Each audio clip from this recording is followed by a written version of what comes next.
Bismillahirrahmanirrahim. Assalamualaikum warahmatullahi wabarakatuh.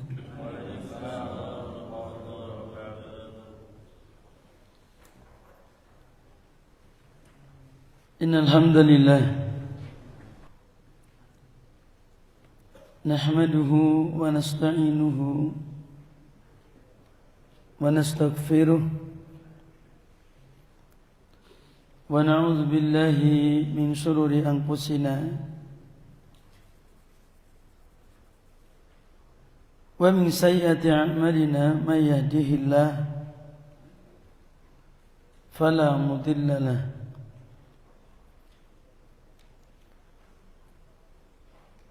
wa may yudlil fala hadiya lahu wa asyhadu an la ilaha illallah wahdahu la syarika lah wa asyhadu anna Muhammadan abduhu wa rasuluh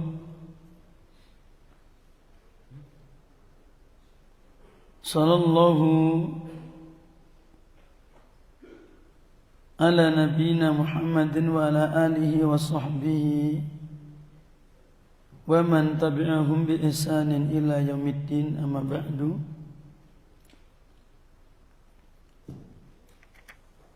Ayol ikhwah rahimani wa rahimakumullah. Alhamdulillah pada kesempatan di pagi hari ini di tempat yang sangat mulia ini, yaitu di Pondok Pesantren Bilal bin Rabah, dan kita di dalam masjid yang merupakan salah satu tempat yang paling dicintai oleh Allah Subhanahu wa taala.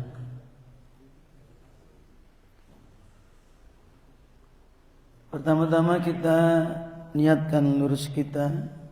luruskan niat kita untuk senantiasa mengharapkan ridhonya Allah Subhanahu wa ta'ala.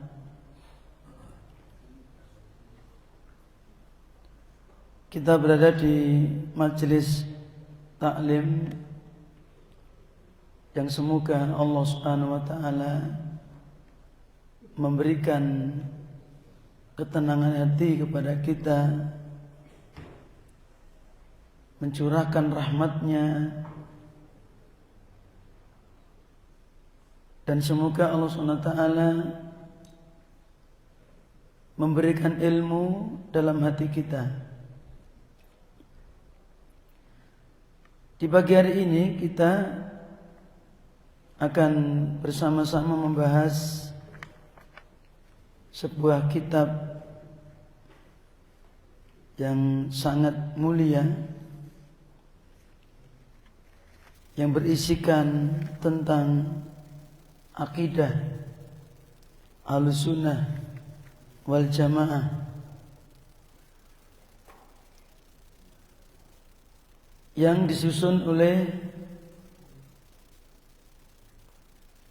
Al-Imam Abu Muhammad Abdurrahman ibn Abi Hatim rahimahullah ta'ala,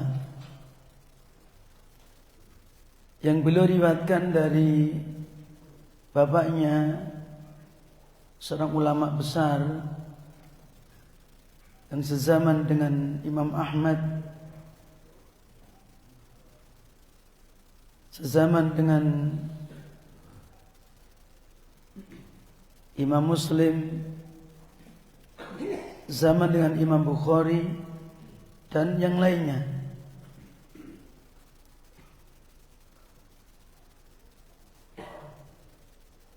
Yang juga beliau riwayatkan dari Al-Imam Abu Zur'ah Razi,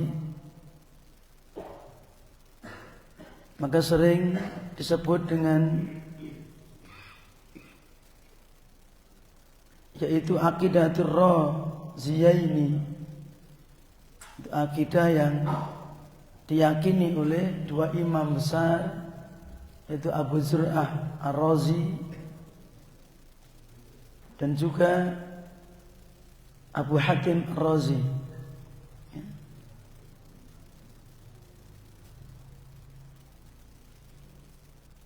Dua ulama besar ini sebaya. Yang satunya lahir tahun 194 Hijriah, satunya tahun 195 kurang lebih. Cuma meninggalnya agak berbeda, jauh dikit. Lalu Al-Imam Az-Zur'ah meninggal pada tahun 264. Abu Hatim Ar-Razi meninggal pada tahun 277.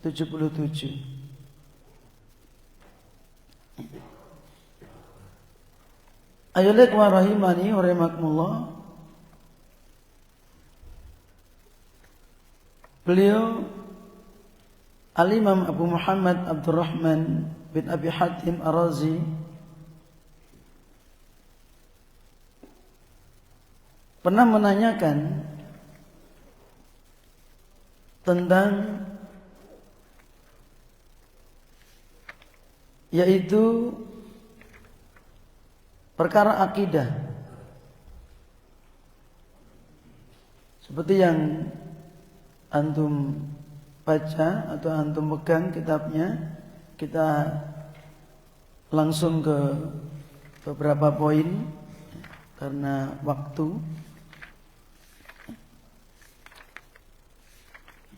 Kita langsung kepada yaitu perkataan Al-Imam Abu Muhammad Abdurrahman bin Abi Hatim Ar-Razi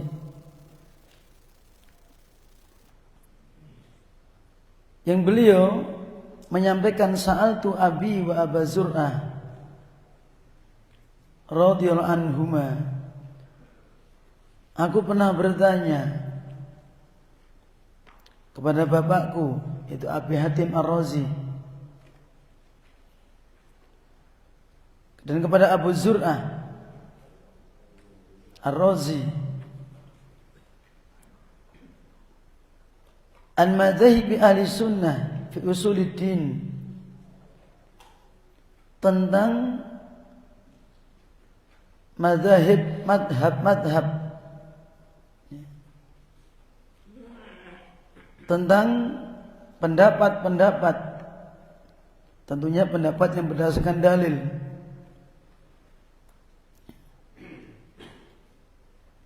Bagaimanakah prinsip-prinsip Ahlussunnah di dalam usuluddin, pokok-pokok agama,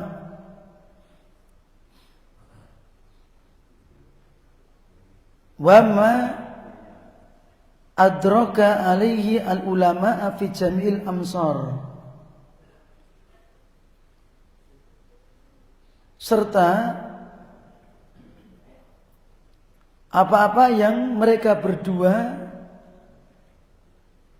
jumpai, dapati dari para ulama di seluruh negeri. Wa ma ya'taqidani min dzalik, dan apa yang mereka berdua yakini. Siapa? Abu Zur'ah Ar-Razi dan Abu Hatim Ar-Razi.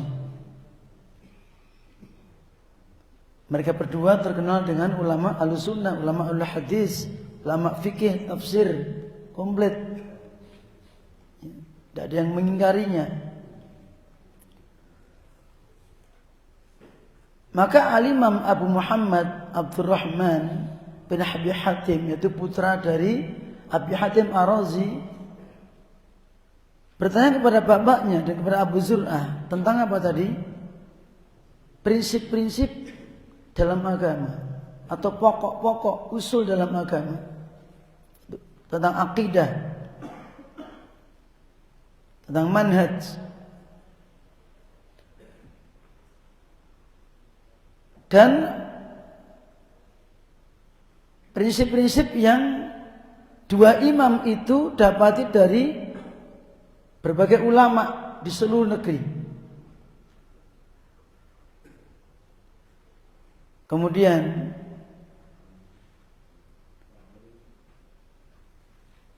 fakana min madhabihim sebelumnya dijawab di sini. Artinya fi jamil amsar meliputi Hijazan, yaitu ulama Hijaz, wa Iraqan ulama Irak, wa Misran atau yang di Mesir, atau Syaman yang di Syam, Yordan, Palestina dan sekitarnya, wa Yamanan atau ulama yang di Yaman. Ini menunjukkan bahwa ketika disebutkan kata Jami'al Amsar, dijelaskan oleh Fadilatul Syekh, yaitu Musa bin Nasr, murid Syekh Albani,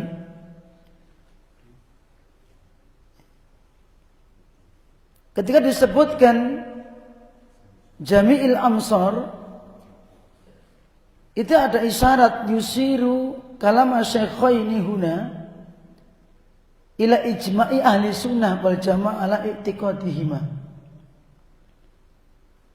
Memberikan isyarat dari perkataan dua ulama tersebut atau dua ulama syekh tersebut tentang ijma', sepakatnya, itu kesepakatan dari akidah atau prinsip ahli sunnah wal jamaah yang disampaikan oleh beliau berdua, yang insyaallah akan disebutkan secara khusus pada pembahasan-pembahasan berikutnya. Ini menunjukkan apa? Ijma' dari Hijaz. Hijaz itu ya sekitar ulama Saudi sana.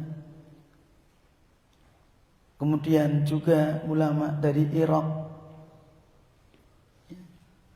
Kemudian ulama dari Syam, dari Mesir, dari Yaman, ya.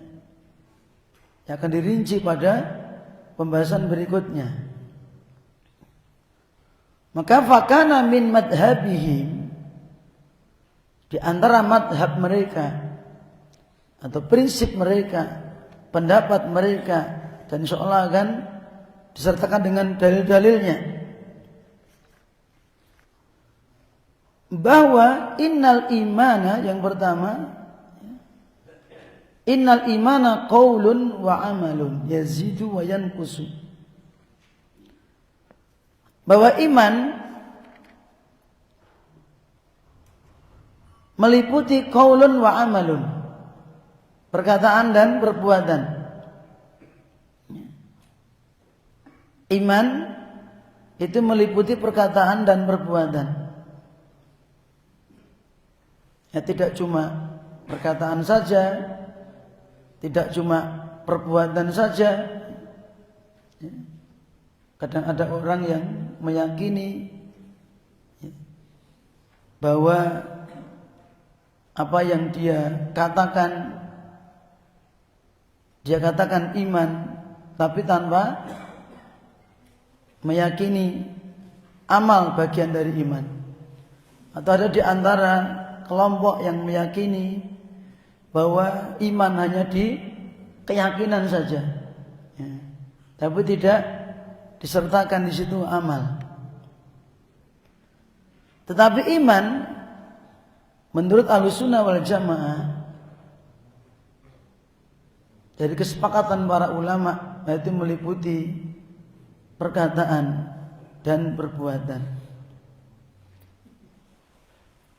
Perkataan di sini ayo ikhwah, itu meliputi perkataan pada lisan. Yang kedua, perkataan dalam hati, atau dibalik, qaulul qalbi wa qaulul lisan. Amal juga meliputi amalul qalbi wa amalul jawarih. Jadi maksud dengan iman meliputi perkataan dan perbuatan. Itu penjelasan dari perkataan itu ada dua bagian. Yang pertama adalah qaulul qalbi, perkataan yang ada dalam hati, yaitu meliputi al-i'tiqad bil yakin, keyakinan yang i'tiqad, akidah yang berdasarkan keyakinan yang kuat. Itu perkataan hati.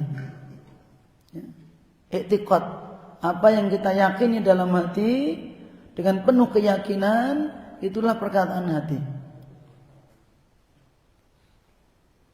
Termasuk yaitu apa? Wa tasdiqu al-jazimu billah wa malaikatihi wa kutubihi wa rusulihi wal yaumil akhir wa bi kulli ma ja'a bihi ar-rasulu sallallahu alaihi wasallam.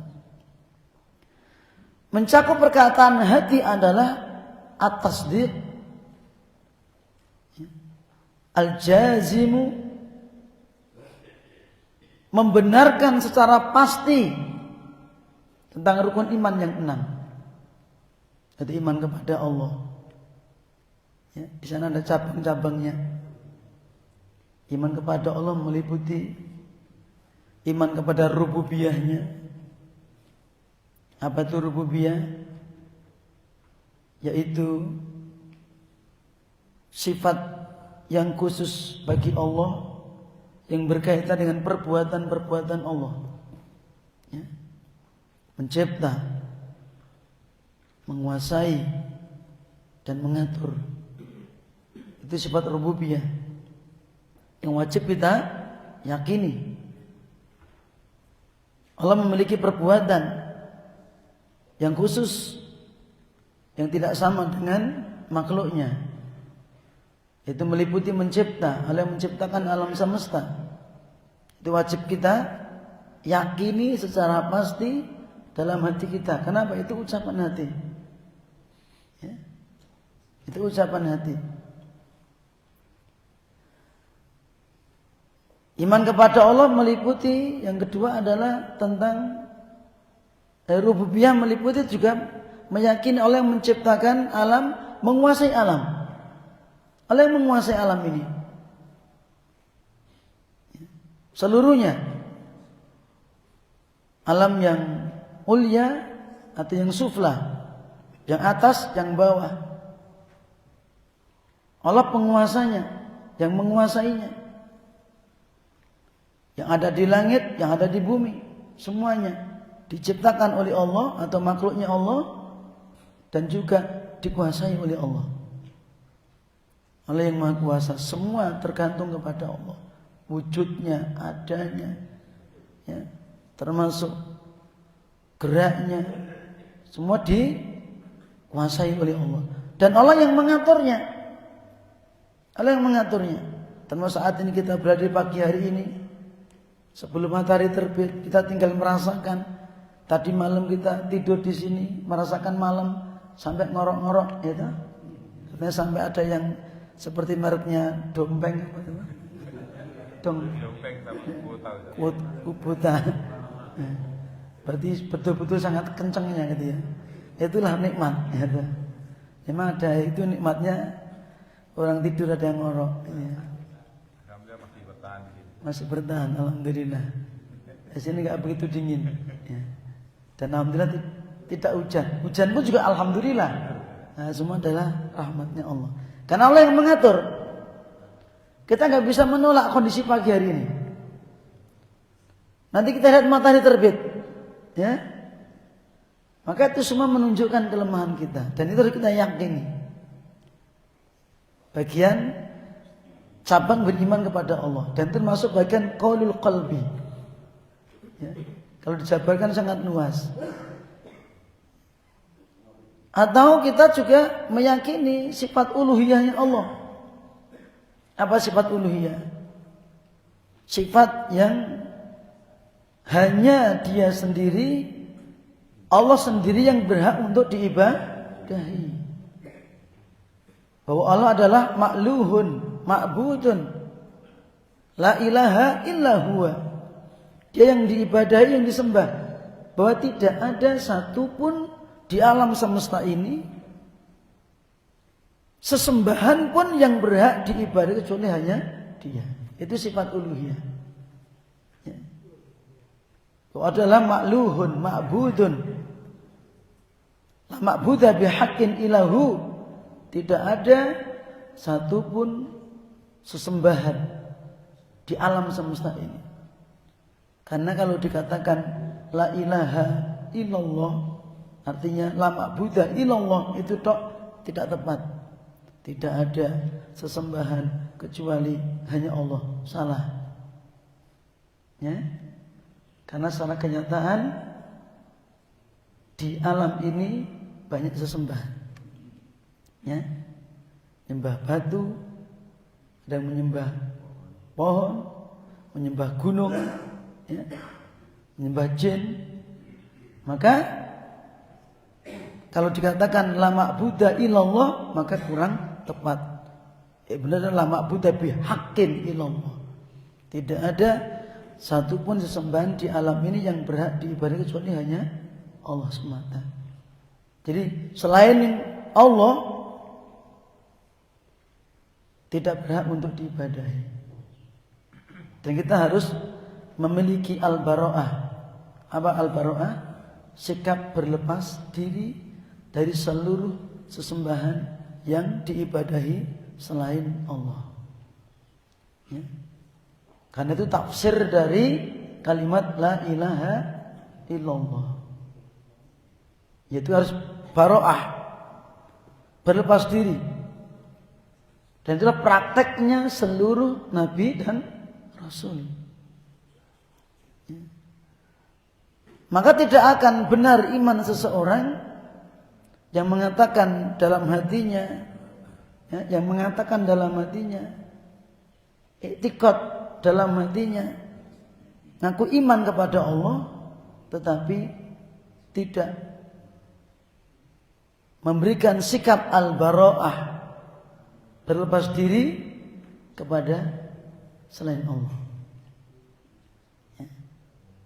Seperti yang telah dicontohkan oleh Khalilullah Nabi Ibrahim alaihissalam,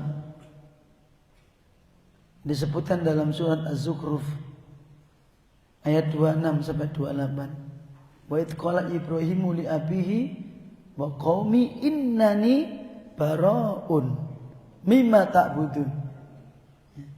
Innani bara'un itu makna la ilaha. Tidak ada satupun sesembahan yang berhak untuk diibadahi. Tidak ada satupun sesembahan selain Allah yang berhak untuk diibadahi. Itu tafsir dari la ilaha. Innani bara'un mimma ta'budun. Kami berlepas diri dari seluruh apa saja yang kalian ibadahi selain Allah. Illa ladzi fatarani, kecuali zat yang telah menciptakan aku. Ini tafsir dari illallah, isbat penetapan. Illa ladzi fatarani ay illallah fa innahu sayahdi. Maka dia Allah akan membimbingku. Wa ja'ala kalimatan baqiyatan fi aqibihi la'allahum yarji'un. Kalimat ini, kalimat la ilaha illallah yang mengandung unsur al-bara'ah dan al-isbat, dijadikan ya kalimat yang kekal yang diwariskan kepada anak cucunya, ya, agar mereka selalu kembali kepada tauhid, kembali kepada tauhid. Maka seluruh rasul setelah Nabi Ibrahim alaihissalam adalah anak keturunan Nabi Ibrahim alaihissalam. Ya. Seluruh para nabi dan rasul setelah Nabi Ibrahim alaihissalam semuanya keturunan Nabi Ibrahim alaihissalam. Maka kalimat itu wa ja'alaha kalimatan baqiyatan fi aqibihi Dijadikan kalimat la ilaha illallah al-bara'ah wal isbat, berlepas diri dari seluruh sesembahan selain Allah dan penetapan hanya Allah yang diibadahi. Ini kalimat la ilaha illallah, kalimat yang didakwakan oleh seluruh rasul. Dan nabi dan rasul setelah Nabi Ibrahim alaihissalam semuanya keturunan Nabi Ibrahim alaihissalam. Baik yang jalurnya Bani Israel, ya, keturunan Nabi Yakub alaihissalam, yang ditutup oleh Nabi Isa alaihissalam, maupun jalurnya dari Ismail alaihissalam, ya, yang jaraknya jauh, tidak ada Rasul, ya, antara Nabi Ismail alaihissalam itu setelahnya tidak ada Rasul yang diutus untuk bangsa Arab. Bangsa Arab agamanya mengikuti agama Nabi Ismail alaihissalam dan tidak rusak. Rusaknya ketika muncul seorang tokoh masyarakat yang dianut, dianggap baik, yang bernama Amr bin Lu'ay, menjadi rusak. Mereka menyembah patung, ya, karena jauhnya waktu, panjangnya waktu, sehingga mereka juga banyak meninggalkan majelis ilmu, jauh dari ilmu. Itulah kondisi ketika kita, ya, masyarakat kita, termasuk kita, ketika jauh dari majelis ilmu, ya, akan timbul berbagai macam penyimpangan. Ketika orang sudah ogah-ogahan mendatangi majelis taklim, ya, malas-malasan datangi majelis ilmu, termasuk mungkin kita yang sudah mampu berdakwah, kita malas berdakwah, ya, itu juga bisa jadi penyebab masyarakat kita jauh dari ilmu. Ketika masyarakat kita jauh dari ilmu, itu penyebab datangnya penyimpangan. Karena penyimpangan itu akan lebih cepat menyebar dibandingkan kebaikan. Kalau tidak kita imbangi dengan dakwah, maka kerusakan semakin berat. Ini. Nah, termasuk masalah tauhid, masalah akidah. Ya. Seperti pemahaman tadi. Kaum muslimin sudah banyak yang luntur tentang al-bara'ah. Ya. Apalagi di negeri Konoha. Ya. Adanya para penyeru-penyeru, ya, terang-terangan di medsos bahwa al-wala al-bara ini penyebab katanya munculnya teroris. Ya, ini. Bahwa teroris yang di Indonesia ini semuanya dia katakan karena adanya pemahaman al-bara. Nah, ini pengkaburan, ya, pengkaburan Islam yang sesungguhnya. Karena tidak ada Islam kecuali adanya al-wala al-bara. Ya. Bagaimana soal dikatakan Islam? Al-Islam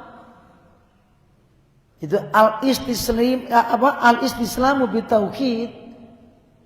Bagaimana dikatakan tauhid kalau tanpa adanya al-bara atau al-bara'ah, berlepas diri dari perbuatan syirik. La ikraha fiddin qad tabayyana rusdu minal ghayy. Faman yakfur bitauhidi wa yu'min billah. Yakfur bitauhid al-bara'ah. Beriman kepada Allah al-isbat, al-wala. Tapi sebelumnya Allah mengatakan la ikraha fiddin, tidak ada paksaan dalam agama. Itulah toleransi yang benar. Ya. Toleransi yang Allah ajarkan dalam Al-Quran, lakum dinukum waliyatin. Itu batasannya. Bagimu agamamu, silakan kono. Bagiku agamaku, ini agama saya. Kono-kono, kene-kene. Nah agamaku adanya dakwah. Kita berdakwah. Loh jare kono-kono kene-kene, lah kok ngajak-ngajak? Di dalam agamaku ada perintah dakwah. Ya? Tapi dakwahku tidak memaksa. Gitu loh. La ikraha fiddin. Aku dakwah ngajak kamu, kowe gelem nampa ya karepmu, ora gelem ya urusanmu kan gitu. Karena dalam agamaku ada dakwah. Kami diperintah untuk mendakwakan tauhid. Nah inilah yang orang-orang nggak nyambung antara al-wala dan al-bara dengan dakwah ini. Menurut mereka, ya, ketika adanya al-wala dan al-bara, ya, ini akan menghancurkan kerukunan, ya, tidak toleransi, atau istilahnya apa itu? Apa itu? Anti toleransi, intoleran gitu ya. Dikira ketika penerapan al-wala dan al-bara itu menimbulkan intoleran. Tidak. Toleransi dalam Islam ada batasannya. Tidak ngebiur gitu enggak. Itu bukan toleransi, gitu. Telur asin. Campur antara endok dengan garam gitu. Jadi telur asin. Toleransi dalam ada batasannya. Telah Allah ajarkan kepada seluruh nabi dan rasul. Termasuk Nabi Ibrahim alaihissalam tadi. Dan termasuk Nabi kita Muhammad SAW. Ketika orang-orang Quraisy mengajak Kanjeng Nabi Muhammad SAW untuk ikut ritual agama orang musyrik setahun.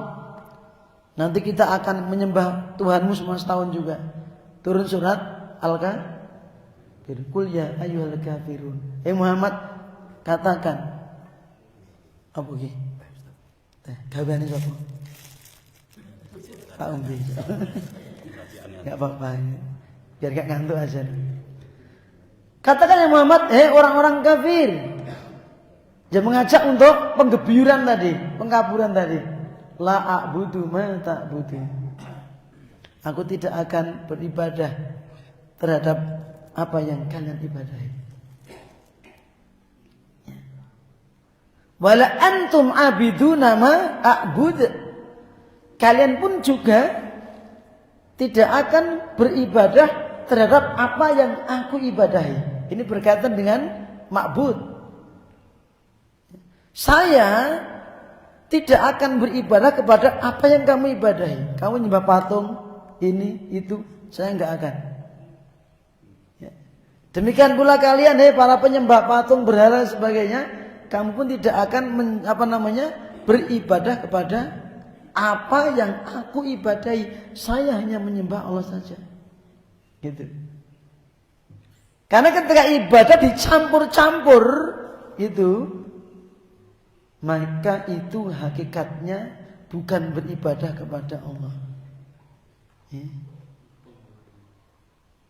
Qul ya ayyuhal kafirun la a'budu ma ta'budun wala antum abiduna ma a'bud wala ana abidum ma abadtum. Aku pun tidak akan beribadah dengan cara yang kalian ibadah. Ini caranya. Itu ayat yang ketiga, keempat berkaitan dengan cara ibadah. Ayat pertama, kedua berkaitan dengan ma'bud yang diibadahi.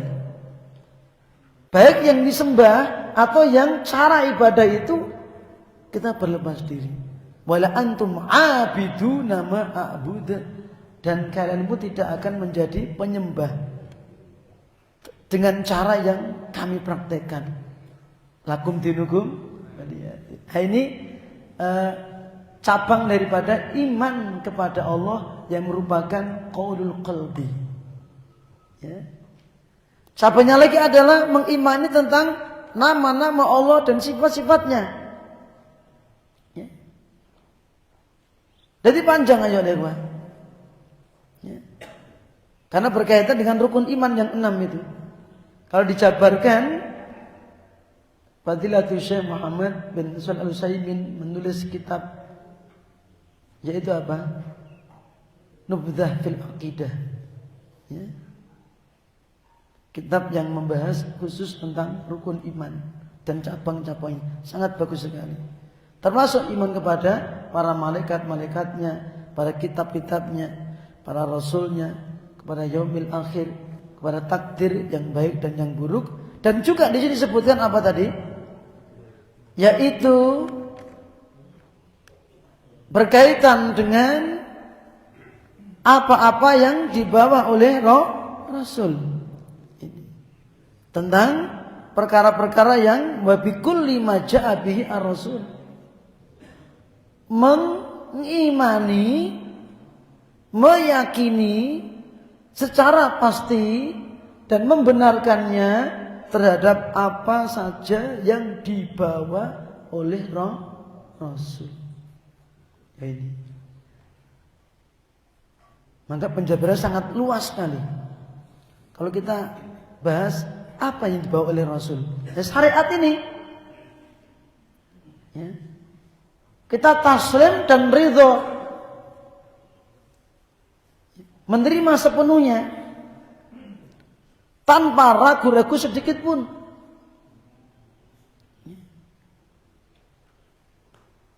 Ini cakupan qaulul qalbi. Kemudian ayat ikhwah rahimani wa rahimakumullah. Kalau kita mau mengambil dalil, silakan nanti ditengok dalam surat Az-Zumar ayat yang ke-33, walladzina jaa'a bisidqi wa saddaqa bih ulaika humul muttaqun. Waladzina dan orang yang jaa'a bisidqi, membawa kejujuran dalam imannya, wasaddaqa membenarkannya, mereka lah orang yang bertakwa. Juga dalam surat Al-Maidah ayat 41, ya ayyuhar rasul la yahzunka alladziina yusari'una fil kufr minal ladziina qalu amanna bi afwahihim walam tu'min qulubuhum. Ya ayyuhar rasul, wahai ar-rasul. Siapa yang dimaksud ar-rasul? Nabi Muhammad sallallahu alaihi wasallam. La yahzunka alladziina yusari'una fil kufr. Orang-orang yang bersegera atau terlalu cepat, ya, kufur, jangan menjadikan sedih hatimu. Ya. Yaitu orang-orang yang alladzina qalu amanna bi afwahihim, mereka mengatakan aku beriman, ya, tetapi cuma di mulutnya, cuma di lisannya saja. Nek wong Jawa ngarani cuma manis di lambe saja, ya toh. Iman cuma di bibir tok. Tetapi walam tu'min qulubuhum, tapi hati mereka tidak mengimaninya. Ya, hatinya tidak meyakininya, tidak membenarkannya, tidak mengingkat dalam hatinya. Maka Allah belum mengatakan iman. Iman tidak cuma di bibir saja. Itu contoh dalil atau sebagian dalil yang ada pada pembahasan ini, yaitu qaulul qalbi, perkataan pada hati. Ya. Jadi tidak cuma lisan tapi hati juga berkata. Kemudian ayat ikhwah, dalam sebuah hadis rawahu al-Imam Al-Bukhari, al-Imam Muslim. Untuk melengkapi dalil ini, wa qala an-nabiy sallallahu alaihi wasallam al-imanu iman. Al-iman itu rukun iman maksudnya. Ada cabang-cabang keimanan, ada rukun iman. Al-imanu an tu'mina billahi wa malaikati wa kutubihi wa rusuli wal yaumil akhir. Wal qadari khairihi wa syarrihi. Ini. Iman, kalau kita disuguhkan kalimat iman, apa itu iman? Ada yang dimaksud yaitu rukun iman. Ketika Nabi menyebutkan al-imanu an tu'mina billah. Engkau beriman kepada Allah, kepada para malaikatnya, kepada kitab-kitabnya, kepada para rasulnya, kepada yaumil akhir, kepada takdir yang baik dan yang buruk, dan semua harus kita yakini. Maka ketika ditanya apa itu iman, itu jawabnya adalah ini, artinya rukun iman.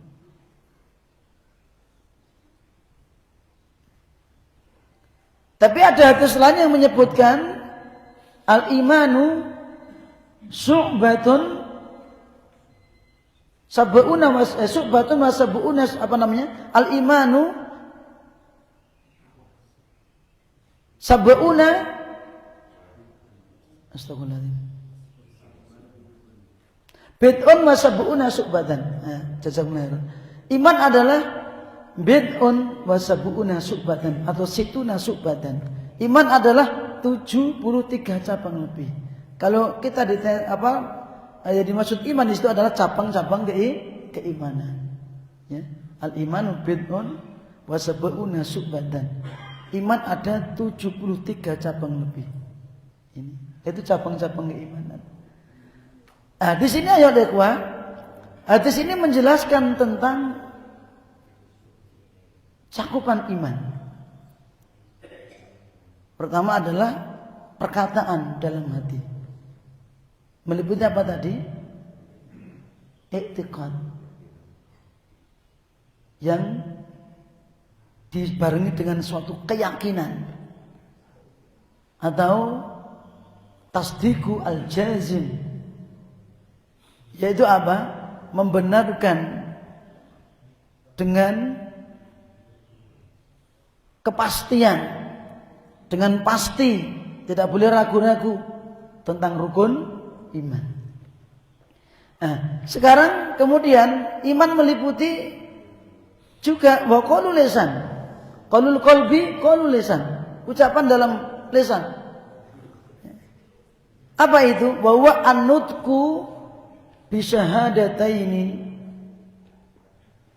Ucapan lisan itu meliputi mengatakan atau mengucapkan dua kalimat syahadat. Asyhadu alla ilaha illallah wa asyhadu anna Muhammadar Rasulullah, atau wa asyhadu anna Muhammadan abduhu wa rasuluh. Ini itu mengucapkan an-nutqu bisyahadataini, mengucapkan dua kalimat syahadat. Meskipun kata syahadat itu pun juga tidak terbatas pada ucapan saja. Kalau orang mengatakan asyhadu, itu ada berapa tuntutan? Kalau Anda mengatakan asyhadu, aku bersaksi. Seorang saksi di pengadilan, aku bersaksi. Apa cuma ngomong tok? Tidak. Kalau kita dituntut untuk bersaksi asyhadu alla ilaha illallah wahdahu la syarikalah wa asyhadu anna Muhammadan abduhu wa rasuluh.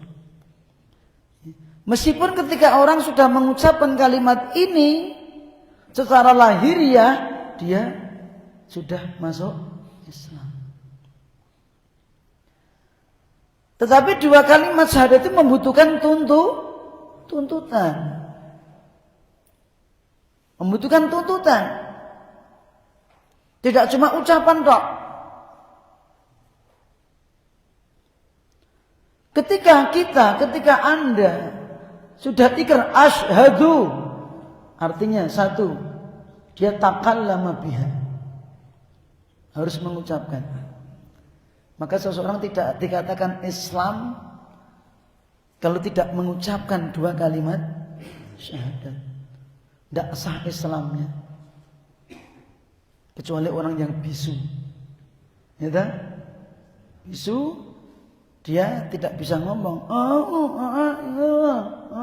Itu dalam hati sudah bersyahadat. Itu namanya ada suatu penghalang.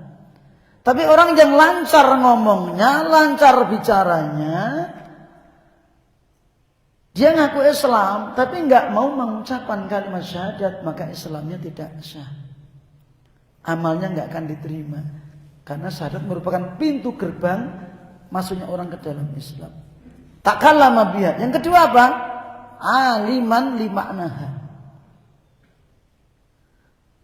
Mengetahui maknanya. Ngerti makna kalimat la ilaha illallah. Ngerti makna kalimat Muhammadur Rasulullah. Karena kalau kita lihat, kenapa orang banyak mengucapkan kalimat syahadat, bahkan beratus-ratus kali, beribu-ribu la ilaha illallah, la ilaha illallah, la ilaha illallah. Tapi dia ketika itu juga berbuat syirik. Coba bayangkan. Ya? Di mana dia ucapkan? Di kuburan. La ilaha illallah sambil geleng-geleng. La ilaha illallah. Ya? Tetapi ketika itu juga dia bertabaruk kepada orang yang mati. Gitu loh. Ya. Bisa syirik kecil, bisa syirik besar. Gitu. Syirik kecil ketika dia mengharapkan berkah dari Allah, dia di situ ya dengan perantara kesolehan orang yang mati itu. Dia meyakini Allah yang berikan barokah. Ya, maka syirik kecil. Syirik besar ketika dia meyakini yang mati itu membawa barokah, memberikan barokah. Ya. Ini. Itu menunjukkan tidak paham makna kalimat la ilaha illallah. Maka ketika orang bersyahadat asyhadu alla ilaha illallah, di samping dituntut untuk mengucapkan, juga memahami maknanya. Maka kalau orang yang hijrah katanya, setelah bersyahadat harus belajar. Tidak boleh orang baru hijrah bisa suruh ceramah. Atau suruh ceramah ya, di pengajian, maka ini enggak benar. Orang yang baru bersyahadat dia suruh belajar, termasuk mengetahui benar-benar makna kalimat syahadat. Ya. Makna insyaallah antum sudah pada tahu, ya. La ma'budu bihaqqin illallah. Yang ketiga, tuntutannya apa? Ya. Wa amilan bimuqtadaha. Kalau orang mengatakan asyhadu alla ilaha illallah, di samping mengucapkan, di samping memahami maknanya, ngerti maknanya, juga apa? Mengamalkan apa yang menjadi tuntutan kalimat itu. Ya. Dan seseorang tidak akan mengetahui tuntutannya, ya, kalau tidak mengetahui maknanya tadi. Ya. Bahwa kalimat la ilaha illallah memiliki rukun. Rukunnya berapa? Rukun 2. 1 an-nafyu, 2 al-isbat. Ya. Satu kalimat itu memiliki 2 rukun. 1 an-nafyu tadi, al-bara'ah, itu rukun. 2 al-isbat, penetapan. Ya. Maka seorang yang sudah mengucapkan kalimat syahadat, apa tuntutannya? Yaitu al-bara'atu minasyirki, ya, berlepas diri dari seluruh kesyirikan, ya.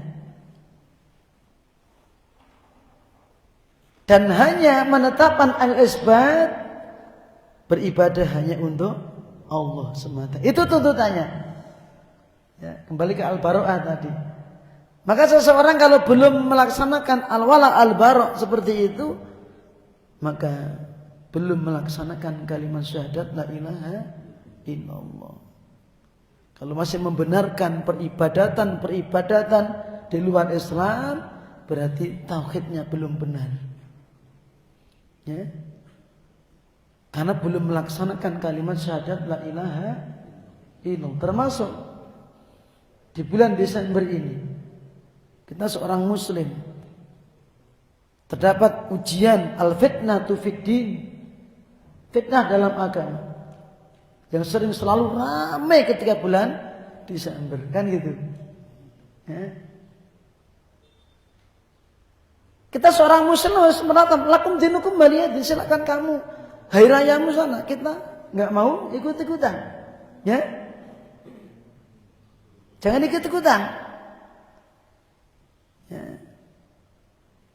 Termasuk kita aku cuma lihat lihat acara mereka. Ya.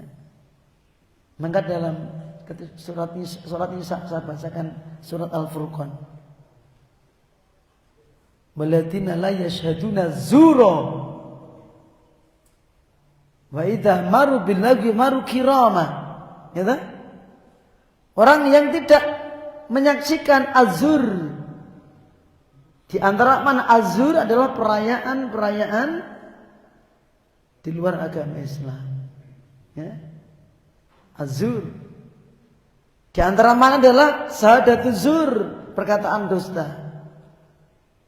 Termasuk di antara maknanya adalah waladina la yashhaduna zura, dan orang-orang yang tidak menyaksikan azura a'yadul kufar, hari raya orang-orang kafir. Ya. Kita tidak perlu menyaksikan. Wah, bagus ya kembang apinya.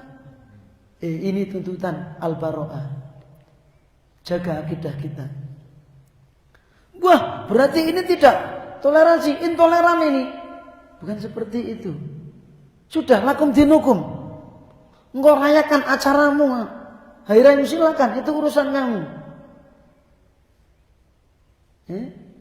Wadini waliyadin, agamaku, silakan situ. Karena toleransi bukan berarti kita harus gebyur membenarkan. Mereka pun nggak membenarkan agama kita, kan gitu. Kalau seandainya yang namanya toleransi harus gebyur, rusak agama kita. Ya. Kita sudah diatur adanya Pancasila, kemudian ada UUD 45, ya tak, pasal 29, dan diatur di situ di bangsa kita ini, di negara kita ini, masing-masing menjalankan agamanya menurut keyakinannya masing, udah cukup, ya tak, udah cukup di negara kita ini. La ikraha fi, kita enggak maksa mereka juga. Tapi sekali lagi di Islam ada dakwah, ada nasihat, mengajak. Karena ini adalah bagian dari agama kita. Ini ayat ikhwah qaulul lisan. Anutku bisyahadataini. Ya. Kita mengucapkan dua kalimat syahadat yang meskipun ketika kita telah mengucapkan kalimat syahadat itu ada tuntutan. Satu, kita mengucapkannya. Kedua, mengetahui maknanya. Apa maknanya tadi? Apa makna kalimat la ilaha illallah? La ma'budu bihaqqin illallah. Tidak ada satupun di alam semesta ini selain Allah yang berhak untuk diibadahi. Ya. Artinya sekian sesembahan itu enggak punya hak. Illallah, yang berhak cuma ya. Dan itulah makna dari kalimat la ilaha illallah. Cuma kadang manusia butuh mengetahui penafsirannya. Penafsiran ini dengan praktek, kan gitu. Siapa yang sudah praktek? Para nabi dan rasul. Seperti tadi Nabi Ibrahim alaihissalam. Innani bara'un mimma ta'budun. Aku berlepas diri dari apa yang kalian ibadahi itu semua. Hei bapakku, hei umatku, aku berlepas diri. Aku ora cawe-cawe, aku enggak ikut nimbrung. Ya toh? Illa ladzi fatarani, kecuali yang telah menciptakan aku. Siapa? Allah Subhanahu wa taala. Ini bagian daripada perkataan iman, meliputi perkataan qaulul qalbi, qaul lisan. Kemudian iman meliputi amalun. Meliputi amalan. Perkataan meliputi apa tadi? Qaulul qalbi, qaulul lisan. Perkataan hati, perkataan lisan. Hati ada katanya. Bisa berkata hati ini. Kata hati, gitu. Lisan juga berkata. Kemudian amalun meliputi amal. Dan amal ini meliputi yasmalu salasata umur. Amal ini meliputi 3 perkara.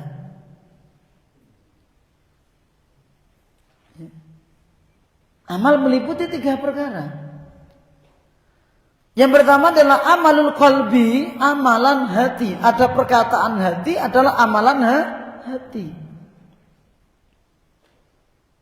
Apa itu amalan hati? Mencakup apa saja? Di antaranya wa al-inqiyadu, ketundukan hati kita. Ya. Al-ikhlasu, keikhlasan hati kita. Ya. Wal hubbu, kecintaan dalam hati kita. Cinta itu tempatnya di mana? Dalam hati. Rasa cinta. Walaupun rasa cinta ini nanti akan kelihatan terwujud pada perbuatan. Ya. Orang aku cinta kepada Allah dan Rasulnya, dia akan beribadah hanya kepada Allah dan mengikuti tuntunan Rasulnya, kan gitu. Qul in kuntum tuhibbunallah fattabi'uni. Kowe nek ngaku tresno karo Allah dan Rasulnya tentunya, ikuti aku. Gitu kata Allah sendiri. Maka orang-orang musyrik ketika mereka menyembah berhala-berhala mereka, itu bukti cinta mereka pada berhala tersebut. Seperti yang Allah sebutkan dalam surat Al-Baqarah 165. Ya. Kalau tadi Ali Imran 31, Qul in kuntum tuhibbunallah fattabi'uni. Kalau kamu mengaku cinta kepada Allah, ini sudah otomatis meliputi cinta kepada Rasul. Fattabi'uni, ikuti aku. Katakan, ikuti aku Muhammad. Ikuti siapa? Kanjeng Nabi Muhammad sallallahu alaihi wasallam. Bukti cinta kepada Allah dan Rasulnya. Kalau orang musyrik, mereka menyembah berhala mereka, menyembah sesembahan selain Allah, itu menunjukkan dalam hati mereka ada rasa cinta kepada sesembahan mereka. Kalau orang muslim ngaku cinta kepada Allah, mereka memurnikan ibadah hanya kepada Allah. Seperti yang tercantum dalam surat Al-Baqarah 165. Wa minan nasi may yattakhidhu min dunillahi andada yuhibbunahum ka hubbillah. Walladzina amanu asyaddu hubban lillah. Wa minan nas, di antara manusia, ya, ada yang menjadikan selain Allah sebagai tandingan bagi Allah. Yuhibbunahum, mereka mencintai tandingan-tandingan itu, ya, sebagaimana cintanya orang mukmin kepada Allah. Yuhibbunahum ka hubbillah. Mereka mencintai tandingan-tandingan itu sebagaimana orang yang mukmin itu mencintai Allah.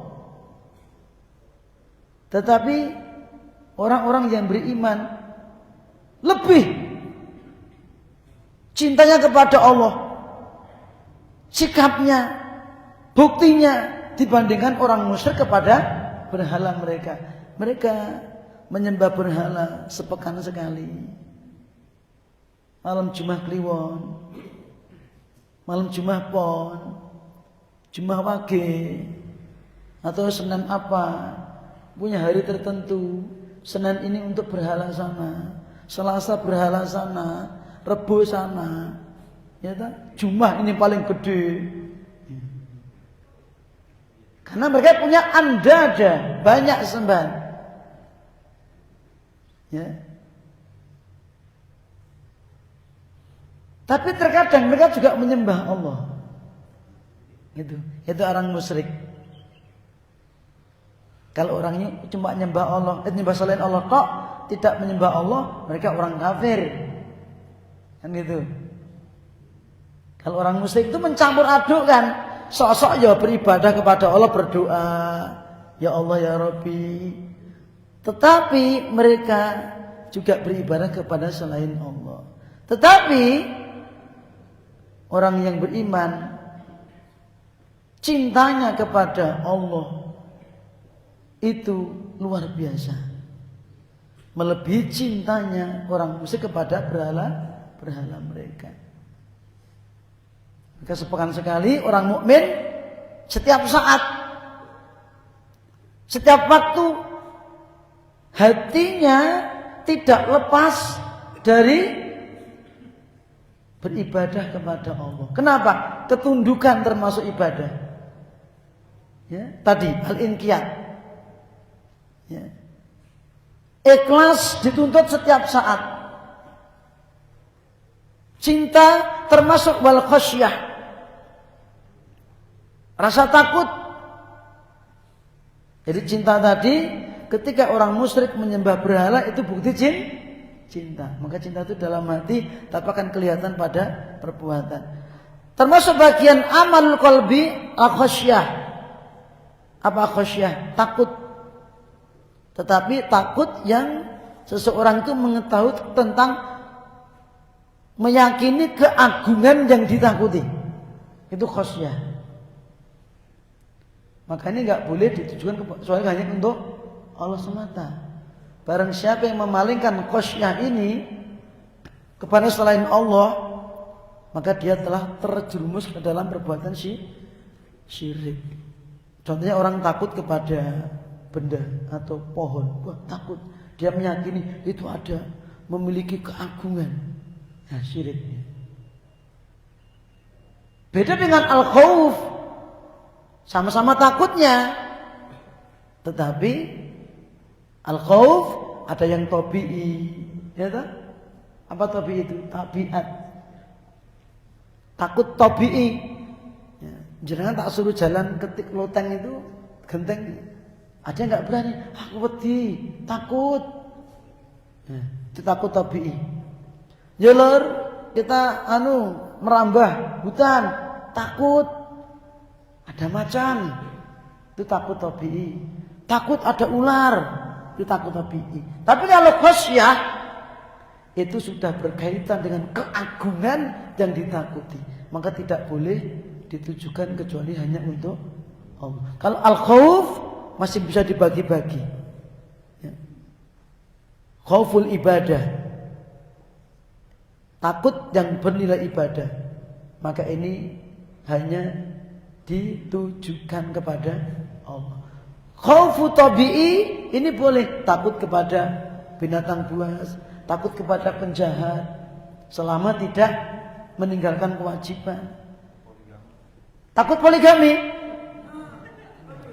Oh, kalau ini tabi'i. Aduh, ini kok nyerempet ini. Nah, kalau ini Allah memberikan kelonggaran. Wa in khiftum alla ta'dilu, ya, wa in khiftum alla ta'dilu fa wahidatan aw ma malakat aymanukum. Nek kowe wedi, ya kowe takut berpoligami, ya tak? Takut punya istri 2, 3, 4. Kamu takut enggak bisa adil. Aku takut. Kenapa? Begini mau jalan kok aku wedi. Petinya nggak bisa adil gitu loh. Ya toh? Bukan takut sama istri. Nah ini. Aduh, geger di Brontoyudo. Ya. Takut nggak bisa adil. Karena poligami ini pada asalnya nggak boleh ditakuti. Pada asalnya. Ya toh? Cuma kalau takut nggak bisa adil. Karena poligami ini merupakan nikmat yang Allah berikan kepada laki-laki. Ya. Karena nafsunya laki-laki dengan wanita itu beda.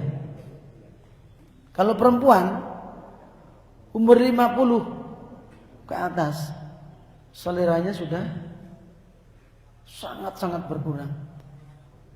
Kalau laki-laki umur 90 tahun masih strong, apalagi habis minum pas kopi ya. Ini langsung jenggirat gitu ya. Nah ini. Itulah kenapa Allah syaratkan poligami. Laki-laki boleh beristri 2, boleh 3 atau 4. Tapi nek kowe takut, wa in khiftum alla ta'dilu fawahidatan, satu saja.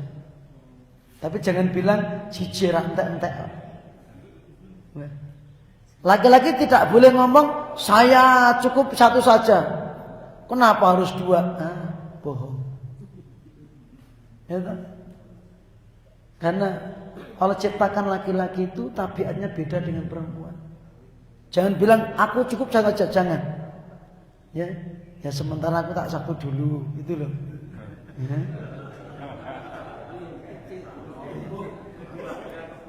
Anda jenengan kalau pulang ke rumah, jalannya ya ditanya istri, ya sementara tak sapu dulu. Sementara Mas. Lah aku iki wong lanang kok gitu. Ngomong aja terus aku iki wong lanang. Iya, Allah menciptakan laki-laki itu ya pada asalnya poligami. Tapi karena aku masih takut enggak bisa adil, ya aku tak mencukupkan kamu dulu. Ya. Seperti itu, ya. Ya termasuk ustadznya ini kan masih takut. Wa in khiftum alla ta'dilu. Jadi masih wa in khiftum terus. Ini enggak tahu karena apa ini, wallahu alam. Karena ada sebabnya banyak. Sebabnya banyak, masing-masing punya sebab sendiri-sendiri. Yang sudah berani, ya kita doakan semoga memberikan barokah. Yang sudah berdua, akhirnya bertiga, kita doakan kepada saudara kita yang sudah. Siapa yang bisa lagi? Yang sudah 2 siapa ini? Nggak contoh. Ada di sini kok. Cuma temanku satunya nggak datang, satunya ini. Ya, satunya nggak datang ini. Nah? Ada tak?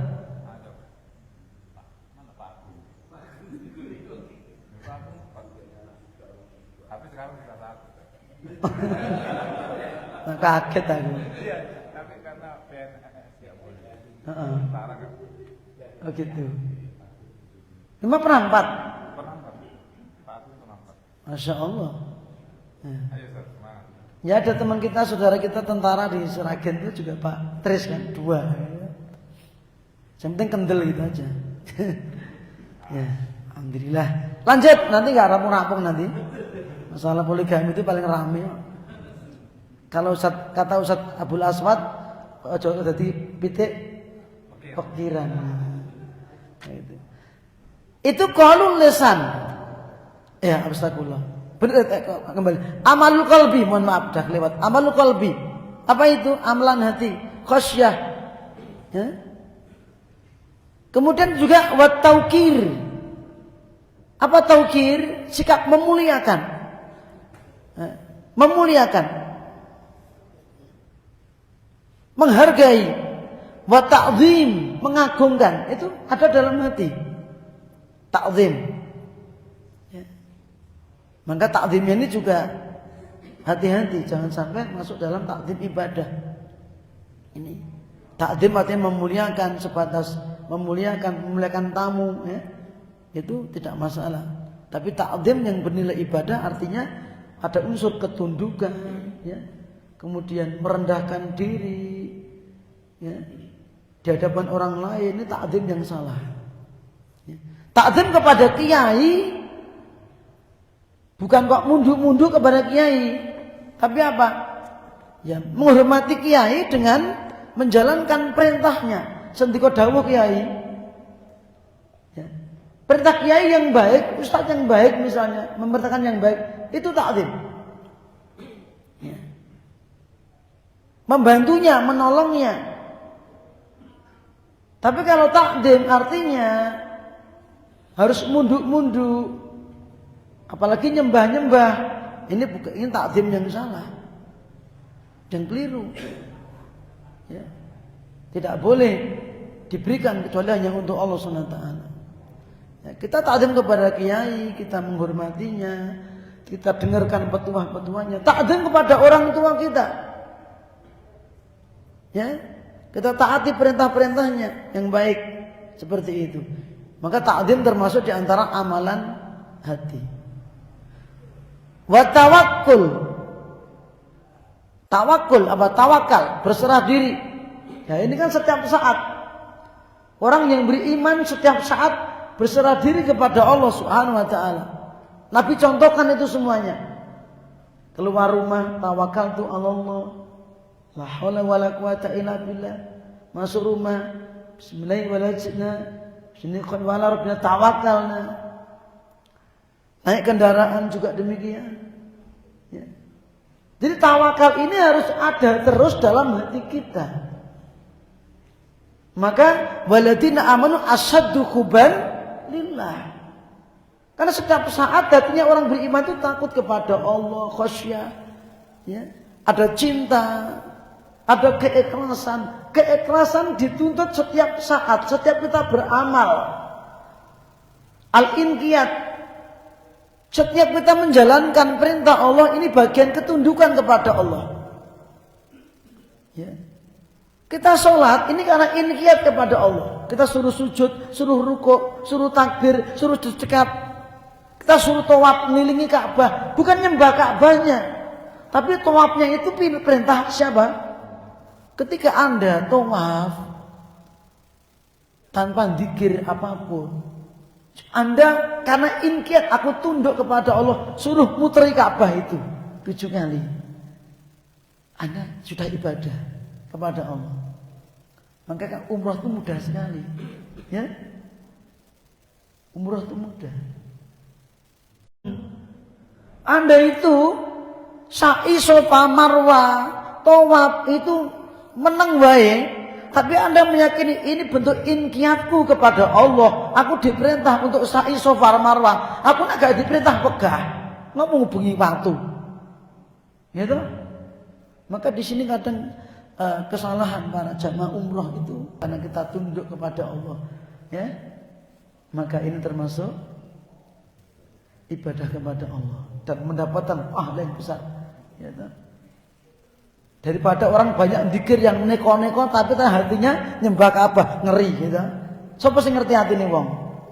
Maka sering kalau saya bimbing umroh itu selalu saya ingatkan, ya.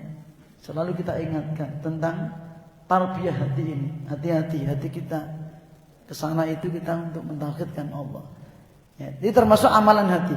Waroja, roja, berharap. Ini selalu ada dalam hati kita. Ada arroja wal khauf, gandengannya takut, ya.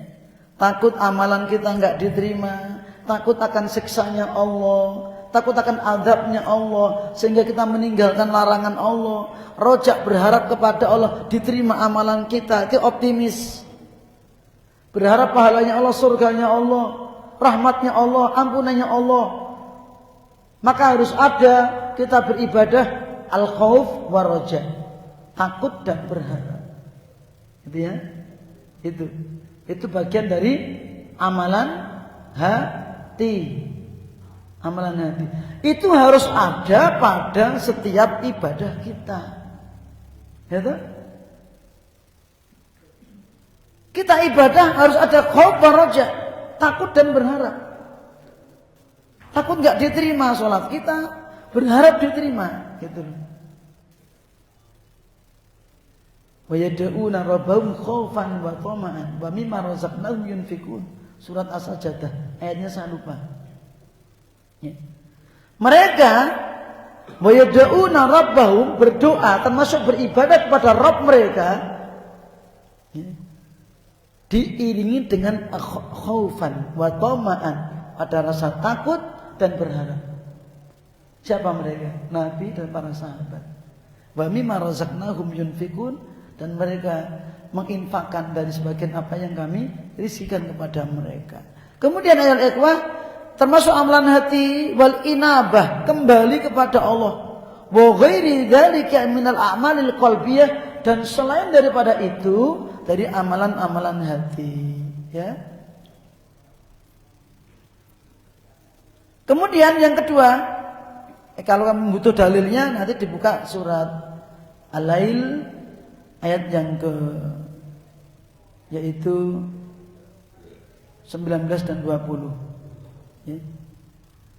Wa ma li ahadin indahu min ni'matin tujza illa batigha wajhi rabbil a'la wa la sawfa yarda.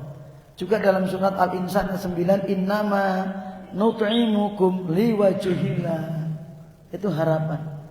Innama nut'imukum liwajhillah. Kami memberikan makan kepada kalian semata-mata dalam rangka mencari, mengharapkan wajahnya Allah. Wajahnya Allah. Kenapa wajahnya Allah? Kenapa enggak pahalanya Allah? Hah? Karena melihat wajah Allah itu nikmat yang terbesar. Dan seorang mukmin ketika di surga pasti akan melihat wajahnya Allah. Nikmat tertinggi, nikmat terbesar itu ketika an-nadru ila wajhillah, melihat wajahnya Allah. Tapi jangan dibayangkan sekarang. Laisa kamitslihi syai'un. Tidak serupa dengan wajah-wajah yang lainnya. Allah Maha indah, lebih indah daripada surga itu sendiri. Ketika seorang mukmin melihat wajahnya Allah, akan lupa surga itu. Seperti nanti kita melihat surga akan lupa dunia. Ya. Ketika orang melihat surga, wis ra krasan ning donya. Seperti si mayit yang meninggalnya baik. Apa yang dikatakan? Kodimuni, cepatkan aku, segerakan aku. Wah, wis ra krasan ning donya. Apa ternyata dunia itu tidak ada harganya. Tapi yang bisa ngomong kayak gitu, ya, orang yang sudah karena sudah ainul yakin, matanya melihat. Kalau kita kan belum, baru ilmu yakin. Ya. Kita baru ilmu yakin. Tapi kalau Anda ditanya, pengen masuk surga enggak? Pengen. Apa pernah lihat surga?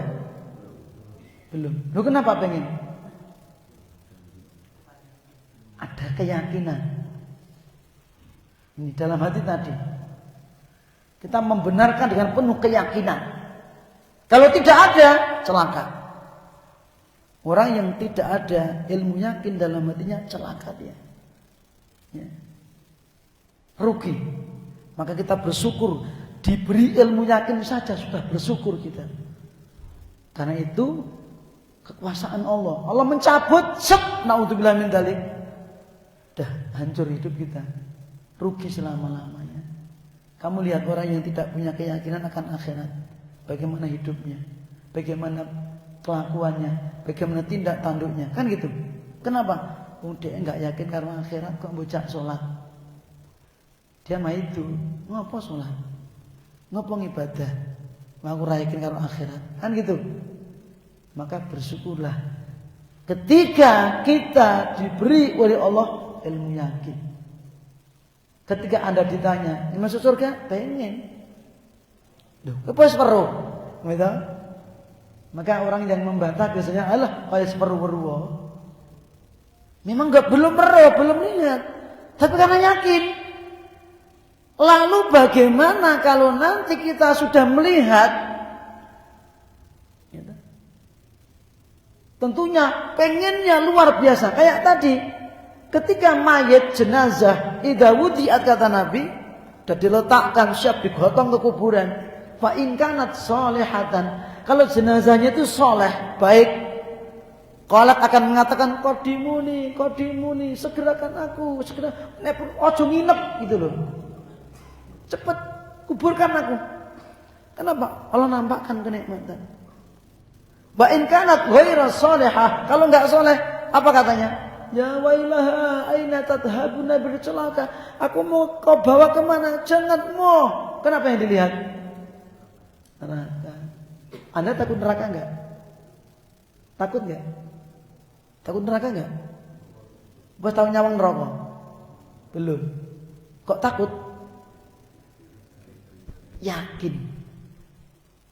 At-tasdiqu bil yakin. Apa tadi?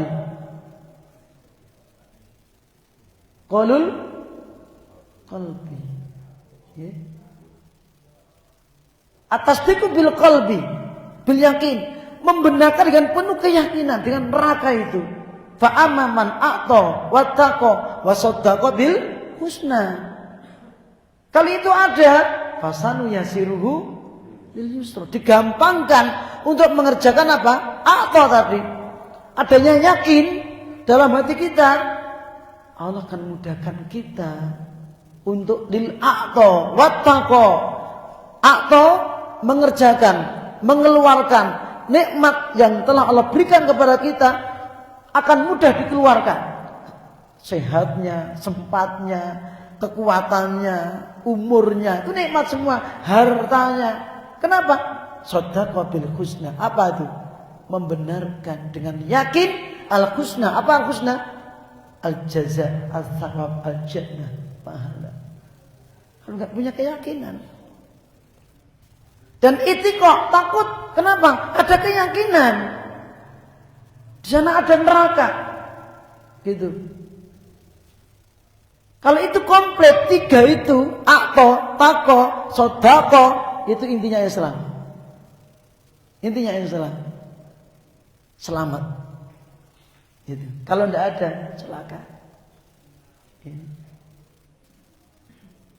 Ini penting kita belajar tafsir. Ya. Nah, tafsir itu kalau kita kaji, 1 ayat pun, bahkan 1 huruf pun, itu bisa memberikan faedah. Yasin, apa maknanya? Apa maknanya? Yang tahu cuma apa hikmahnya? Yasin, 2 huruf loh. Ijazul Quran. Quran itu ringkes, padat. Sampai Yasin ditulis ada hikmahnya di situ. Apalagi 1 ayat. 1 ayat. Ya. Itu ada hikmahnya, ada faedahnya. Ini. Setiap ayat yang kita kaji akan memberikan faedah kepada kita. Nah, ini kita selalu mengaji ayat-ayat Al-Quran. Ya, diserahkan galakkan kajian tafsir. Ya, minta kepada satu muslim, saya kajian tafsir kan? Misalnya. Ya. Ini Karanganyar, insya Allah kan kita mulai nanti di Masjid Ar-Rahman malam Ahad genap. Di Sukarjo sudah banyak antri, sekarang sudah semarak kajian tafsir. Karena memang dengan tafsir ini termasuk di antara wasilah dakwah yang mudah ke masyarakat. Anda menyampaikan akidah seperti ini. Iya Pak, pakai buku ini Pak. Buku ini sapa kuwi? Kan gitu ta. Tulisannya sapa? Wah, babi. Anda kajikan, kita ngaji Al-Usul Salasah. Apa kuwi? Kitab ini Pak, bagus Pak. Sing nulis sapa? Muhammad bin Abdul Wahab. Wahabi kok moh. Gitu? Padahal isinya tafsir. Itu loh. Isinya tafsir. Al-Usul Salasah. 3 pertanyaan di alam kubur. Ini. Fayusabitullahu alladziina aamanu biqouli sabiti fil hayati dunya wa fil akhirah. Ibrahim 27. Pertanyaan man rabbuka wa man nabiyuka wa man dinuka.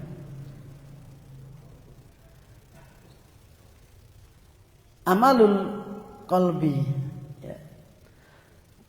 Sampai habis sampai jam 6 ya, kita lanjutkan nanti. Benar kata teman kita yang ngaji sama Ustaz apa namanya, Ustaz Badru, satu pertemuan itu satu poin. Ya, ada sekitar kemarin saya menyampaikan ada 35, ternyata ada lebih, ada 48 atau berapa itu. Ya. Pokoknya 40 lebih. Ya. Sampai karena ada yang mencatat itu digolong-golongkan, ada yang dirangkap, ada 43, ada yang 48. Situ berapa? 48. Di sini 43 ya. Ada 43. Di sini 35. Cuma yang ini enggak ditulis. Entah itu berapa, 35, 43, padahal ini sama. Dan itulah kalau kita kaji memang satu poin, satu pertemuan. Ini aja belum selesai tentang amalan apa namanya, iman mencakup qaulun wa amalun. Kita sampai pada pembahasan amalul qalbi nanti duha. Bagi yang belum pulang, sampai jam berapa pulangnya? Jam 10. Seperti kemarin rencana kita ini ada kegiatan, kemudian nanti mulai sekitar jam 7. Sarapan jam. Setelah itu jam 8 mulai insyaallah. Mulai lagi kita membahas selanjutnya, yaitu amalul jawarih. Amalul jawarih, amalan di anggota badan kita. Dan itu juga adalah amalul lisan. Tadi ada qaulul lisan, ada amal lisan. Ada qaulul qalbi, amalul qalbi. Ada tambah sini amalul jawarih, amalan pada anggota badan dan amalan pada lisan kita. Nanti insyaallah.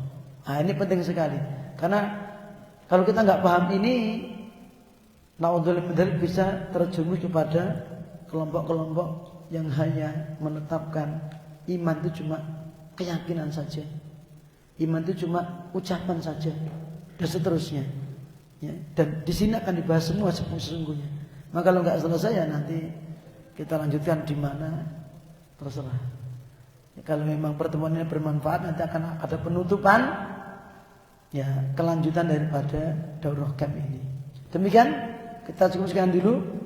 Sudah jam 6 lebih 4 menit, kita serahkan kepada pembawa acara.